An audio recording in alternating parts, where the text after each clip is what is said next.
Jésus-Christ fut brutalement battu et assassiné à cause de vos péchés physiques et spirituels. Découvrez le sacrifice du Christ et pourquoi la profondeur de son amour doit être annoncée à toute l'humanité. Maintenant sur la clé de David avec Gérald Fleury. Bonjour à tous. Aujourd'hui, j'aimerais discuter avec vous d'une des plus grandes questions de toute la Bible. Et il s'agit de Jésus-Christ, l'agneau, de son Père et du sacrifice de Jésus-Christ. Et cette question est la suivante. Qui déclarera sa génération ? Aujourd'hui, 95% du peuple de Dieu refuse de déclarer sa génération. Ils refusent de le faire. Mais les 5% restants, les véritables élus de Dieu, répondent à cette question majestueuse. Qui racontera sa génération ou la génération du Christ ? Qui va la déclarer ? De quoi s'agit-il ? Et pourquoi est-ce si important pour nous aujourd'hui ? Remarquez Acte 8, versets 32 et 33. Le passage de l'Écriture qu'il lisait était celui-ci. Il a été mené comme une brebis à la boucherie, et comme un agneau muet devant celui que le tond, il n'a point ouvert la bouche. Dans son humiliation, son jugement a été levé, et sa postérité, qui la dépeindra, ou qui déclarera sa génération ? Car sa vie a été retranchée de la terre. C'est très sérieux. Rien ne pourrait être plus important, mais qui racontera sa génération, comme le dit la traduction d'Arby ? Qui ? C'est la principale question. Remarquez Ésaïe 53, verset 7. Il a été maltraité et opprimé, et il n'a point ouvert la bouche, semblable à un agneau qu'on mène à la boucherie. C'est-à-dire que Jésus-Christ devint comme un agneau à abattre. Il fut assassiné. Et cela a tout à voir avec cette grande question. Le verset 8 dit « Il est ôté de l'angoisse et du jugement, et sa génération, qui la racontera ?» Ésaïe a posé la même question. Qui annoncera sa génération ? Qui le fera ? C'est vraiment une belle question et il s'agit de déclarer l'agneau pascal. Nous devons tous le comprendre et nous rendre compte que c'est une partie de nous. Et c'est le début de tout ce qui a trait à notre salut. Personne ne peut y échapper et réussir à entrer dans le royaume de Dieu. Et voici encore cette même question. Qui racontera sa génération ? Il ne s'agit pas seulement de connaître sa génération, mais de l'annoncer au monde. C'est de cela dont Dieu parle. Qui va le faire ? Qui va déclarer sa génération ? C'est d'une importance capitale pour notre vie spirituelle. On ne peut pas entrer dans le royaume de Dieu sans commencer par cette question, et nous devons y répondre. La Pâque est donc un mémorial. Dieu veut que nous nous souvenions de tout cela et que nous en gardions le souvenir chaque année, afin que nous puissions comprendre de quoi il s'agit. C'est ce que Dieu déclare chaque année. Qui racontera sa génération ? C'est l'une des questions les plus importantes que l'on puisse poser. Et elle vient directement de votre Bible. C'est le début du plan directeur de Dieu. Nous devons tous apprécier l'importance de cela. C'est le début de tout ce qui est spirituel. C'est le départ de l'année et du plan directeur de Dieu. Remarquez Ésaïe 52, verset 14. Tant son visage était défiguré, tant son aspect différait de celui des fils de l'homme. Après ce massacre, il n'avait même plus l'apparence humaine. Il s'agit de péché physique et de péché spirituel. J'aimerais vous le montrer aujourd'hui. Nous devons également parler des péchés physiques. Dans 1 Pierre 2, verset 24, on peut lire « Lui, par les meurtrissures duquel vous avez été guéris ». Les coups que reçut Jésus-Christ permettent à son peuple d'être guéri. Il désire guérir son peuple et il le fait beaucoup. Et il a beaucoup fait pour que tout cela soit possible. Lisons le verset 21. Et c'est à cela que vous avez été appelés, parce que Christ aussi a souffert pour vous, vous laissant un exemple afin que vous suiviez cette trace. Lui qui n'a point commis de péché et dans la bouche duquel il ne s'est point trouvé de fraude. Lui qui, injurié, ne rendait point d'injure, maltraité, ne faisait point de menaces, mais s'en remettait à celui qui juge justement. Lui qui a porté lui-même nos péchés en son corps sur le bois, afin que, morts au péché, nous vivions pour la justice.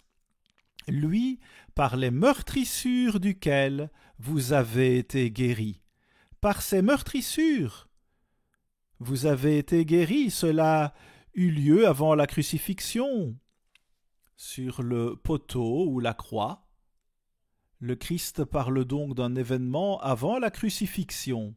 Il s'agit de son sacrifice et de tous les coups sauvages qu'il a reçus avant même de monter sur le bois.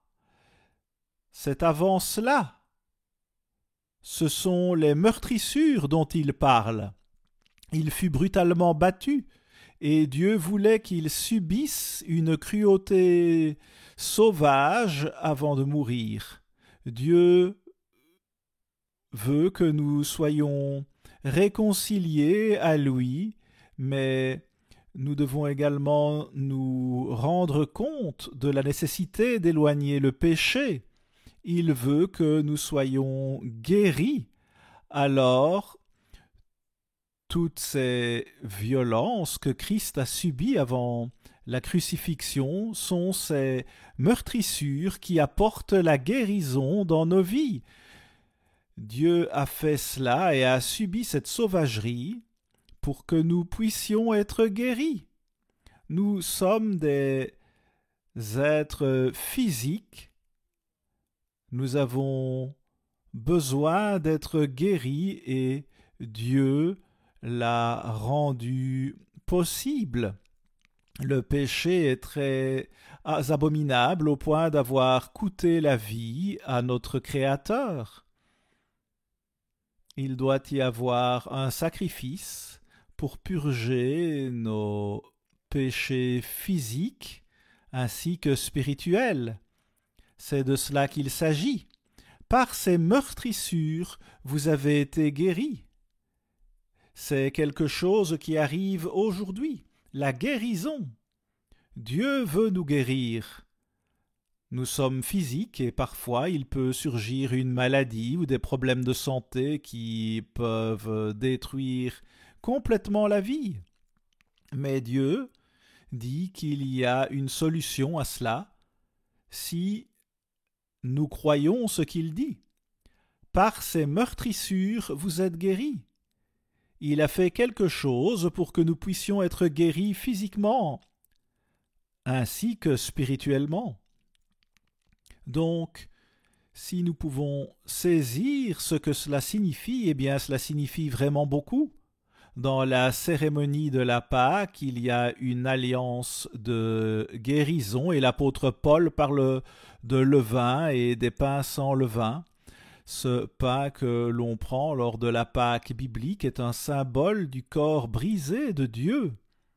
Celui-là même qui, par les coups qu'il a subis, nous apporte la guérison. Maintenant, pensez à tout cela, à ces coups et à la terrible méchanceté des gens, et vous devez réaliser ce que le Christ a subi et tout ce qu'il devait supporter juste pour nous apporter la guérison. En voilà le but. C'est de cela dont il s'agit. Considérez l'horreur que le Christ a subi, même avant la crucifixion. Il s'agit de rendre possible notre guérison. Nous serons guéris si nous croyons Dieu et lui faisons confiance et si nous avons foi en ce qu'il nous dit de faire. Donc, tout cela se passa avant la crucifixion et il s'agit de l'alliance de guérison. Et nous devons vraiment la comprendre. Remarquez Jacques 5, verset 14. Quelqu'un parmi vous est-il malade, qu'il appelle les anciens de l'Église et que les anciens prient pour lui en loignant d'huile au nom du Seigneur. La prière de la foi sauvera le malade. La prière de la foi sauvera le malade, et le Seigneur le relèvera, et s'il a commis des péchés, il lui sera pardonné. Dieu dit qu'il va le relever. C'est vraiment un symbole de notre résurrection. Et c'est la puissance de cette onction. Quand on est malade, on doit appeler les ministres et s'assurer qu'ils représentent Dieu et se faire oindre. Le Christ faisait référence au sort brutal auquel il se dirigeait sur le poteau, mais la première partie concerne les péchés physiques. Et puis, lorsqu'on comprend la crucifixion, cela nous apporte une grande joie et un grand bonheur en raison de la vision que Dieu nous donne. Il y eut donc un tabassage féroce avant la crucifixion. Cela nous permet d'être guéris de nos péchés physiques. C'est un élément important lorsqu'il s'agit de raconter la génération du Christ. Nous sommes des êtres humains et nous avons besoin de guérison. Nous avons des maladies à l'appel. Et cela ne devrait pas être le cas. Dieu ne nous a pas créés pour que nous soyons malades ou que nous ayons des problèmes de santé. Il veut que nous sachions qu'il existe un moyen d'éviter cela. Et c'est exactement ce que je vous dis aujourd'hui. L'horreur de la crucifixion, bien entendu, sert à nous sauver de nos péchés spirituels. Christ fut battu à mort et transpercé à mort lors de la crucifixion. Il fut tué par une lance plantée dans son corps, et le sang giclait de partout. Et cela a payé le prix de nos péchés, des vôtres et des miens. Il a fait tout cela pour nous, pour toute sa création. Il fut tué sur ce poteau et ainsi il paya pour tous nos péchés spirituels. Et nous pouvons désormais connaître cela, obéir à sa parole et entrer dans la famille de Dieu. Cette vision vous remplira de joie et de bonheur. Et vous recevez cette vision en posant la question qui se pose aujourd'hui, à savoir, qui racontera sa génération? Nous avons un certain nombre de choses à découvrir à ce sujet, et la plupart des gens ne savent vraiment pas grand-chose à ce sujet, bien qu'ils devraient le savoir. C'est juste là devant eux, et ce n'est pas si compliqué que cela, mais tout cela est observé comme un mémorial de sa mort. Il a payé pour nos péchés et a permis que nous ayons la vie éternelle dans sa propre famille, avec le Père et le Fils. Et selon Hébreux 2, il conduira de nombreux fils à la gloire. N'oublions pas cela. Mais nous devons avoir foi en ces symboles, le pain et le vin. Le pain symbolise son corps brisé, tandis que le vin symbolise le sang que Jésus-Christ a versé pour que nous puissions entrer dans le royaume de Dieu. Et il a subi la peine de mort à notre place. Cette peine de mort est le fruit du péché. Dieu doit avoir quelque chose pour effacer ses péchés, Mais la réalité est que 95% du peuple de Dieu s'est rebellé aujourd'hui. Ces personnes refusent de recevoir ce message et de déclarer ce message concernant Jésus-Christ et la Pâque. Il s'agit de l'agneau de Dieu qui est mort pour nos péchés. Il s'agit de lui, il ne s'agit pas de nous, pas de notre pardon, il s'agit de Jésus-Christ, l'agneau, et de ses souffrances et de tout l'amour et le sacrifice qu'il a fait pour nous. C'est presque incroyable que quelque chose comme cela puisse même se produire et que quelqu'un puisse même avoir ce genre d'amour. C'est l'amour agapé, l'amour de Dieu, et nous ne le comprenons pas. Nous devons tous mieux le comprendre. C'est simplement si merveilleux. Dans l'Église de Dieu, en 1987, un an après la mort de Herbert Armstrong, ceux qui lui ont succédé ont rapidement changé la doctrine de la guérison. Et lorsqu'on fait une telle chose, on se retranche de Dieu.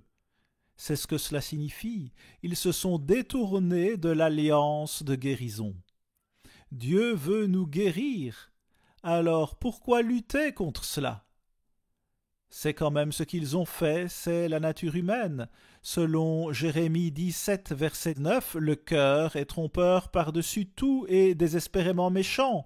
Nous devons le surmonter, nous avons besoin de la puissance de Dieu pour surmonter cette attitude et notre nature humaine, nous devons le faire.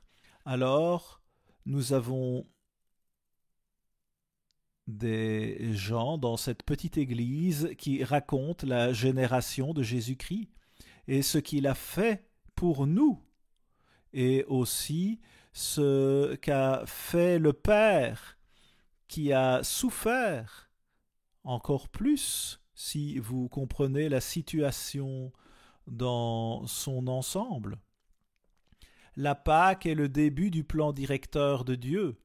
Nous devons donc observer la Pâque et faire tout notre possible pour éliminer nos péchés. Mais durant la Pâque, nous voulons mettre l'accent sur l'agneau, Jésus-Christ lui-même, qui racontera sa génération. On doit poser cette question en raison de notre dégénération. Eh bien, c'est la grande question à laquelle nous devons vraiment répondre.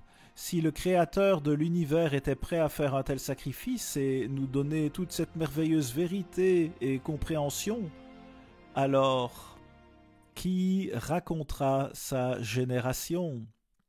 Qui le fera? Qui aura le courage d'agir? Car souvent, ce n'est pas bien accueilli, bien que cela ne devrait pas être le cas. Pour nous, c'est tout. Dieu vous donnera tout si vous le souhaitez. Il vous donnera l'ensemble de l'univers à gouverner, ainsi que la terre lors du millénaire à venir.